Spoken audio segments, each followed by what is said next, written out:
இன்றைக்கி மடக்கு கஜ்ஜரா எப்படி செய்கிறதுன்னு தான் பார்க்க போகிறோம். 1 கப் மைதா மாவு எடுத்திருக்கேன். எண்ணெய் 1 ஸ்பூன் சேர்த்துக்கலாம். ஒரு பிஞ்ச் உப்பு சேர்த்துக்கலாம். ஃபுட் கலர் கொஞ்சம் சேர்த்துக்கலாம். கொஞ்சம் கொஞ்சமாக தண்ணி சேர்த்து சப்பாத்தி மாவு பார்த்து பிசைஞ்சிக்கலாம்.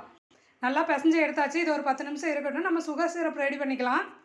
ஸ்டவ் ஆன் பண்ணி ஒரு பாத்திரத்தை வச்சுக்கலாம். நம்ம எந்த கப்பில் மைதா மாவு எடுத்தோமோ அதே கப்பில் 3/4 கப் சர்க்கரை எடுத்துக்கலாம். 1/4 கப் தண்ணி சேர்த்துக்கலாம். சுகர் நல்லா கொதிச்சு ஒரு பிசு தன்மையோட ரெடி ஆயிடுச்சு. ஸ்டவ் ஆஃப் பண்ணிட்டு ஓரமாக வச்சிடலாம். நல்லா ஆறட்டும். ரெடி பண்ணி வச்சுருக்கிற மாவை சின்ன சின்ன உருண்டைகளாக உருட்டி எடுத்துக்கலாம். இதை சப்பாத்தி தேய்க்கிறதுல வச்சு நல்லா தேய்ச்சி எடுத்துக்கலாம். இதை நல்லா தேய்ச்சி எடுத்தாச்சு. ஒரு லேயர் மேலே எண்ணெய் ஊற்றி தொடச்சிக்கலாம். அடுத்து தேய்ச்சி வச்சதையும் இது மேலே சேர்த்துடலாம். எண்ணெய் சேர்த்துக்கலாம். அடுத்த லேயரையும் இது மேலே வச்சிடலாம். இதை அப்படியே ரோலாக உருட்டிக்கலாம். இந்த கார்னரில் லைட்டாக தண்ணி கொஞ்சம் வச்சு இதை அப்படியே இதில் ஒட்டிடலாம். இதை சின்ன சின்ன பீஸாக கட் பண்ணி எடுத்துக்கலாம். சூப்பராக லேயராக இருக்குது பாருங்கள். இதை லைட்டாக அப்படி ப்ரெஸ் பண்ணிக்கலாம். ஸ்டவ் ஆன் பண்ணி கடாயை வச்சுக்கிட்டு எண்ணெய் கொஞ்சம் சேர்த்துடலாம். எண்ணெய் நல்லா சூடாயிருச்சு.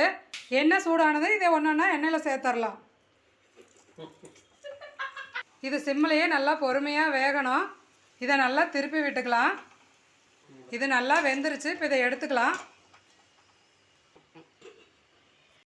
அடுத்தடுத்து இது மாதிரி போட்டு எடுத்துக்கலாம். இது நல்லா ஆறட்டும். இது நல்லா ஆறிடுச்சு. இப்போ நம்ம சுகர் சிரப்பில் சேர்த்துக்கலாம். நம்ம குலாப் ஜாமுன் மாதிரி இதை ரொம்ப நேரம்லாம் ஊற வைக்கணுன்ற அவசியம் இல்லை. நல்லா மிக்ஸ் பண்ணி எடுத்தாலே போதும்.